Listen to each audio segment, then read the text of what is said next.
Eh beh, dappertutto qua c'è, davanti alla chiesa, dappertutto c'è, ma non fanno niente nessuno. Esasperazione e paura vivono così da anni i cittadini nel quartiere San Carlo, un tempo tranquilla zona residenziale, la situazione peggiore nelle aree verdi. Si sentono urla, ci sono stati anche degli accoltellamenti, c'è stato anche un morto, c'è scappato qualche anno fa. Sì, sì, insomma c'è abbastanza movimento di sera. Non solo criminalità. Non polizia, anche all'intesa urbana, che vuol dire che pieni stracolmi e tutta roba per terra, questo caldo che c'è.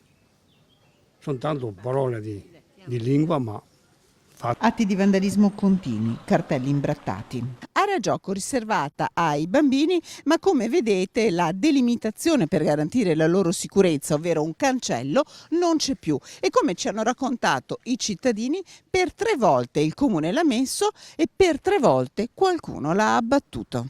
Un'area verde ombreggiata dove lo sfalcio è regolare, il giardino Debussy, ma in quartiere nel tardo pomeriggio cala il coprifuoco. Serve una presenza di agenti che camminino tra vie e parchi. L'appello dei cittadini al nuovo sindaco. Quelle zone del cielo ha bisogno di tutto.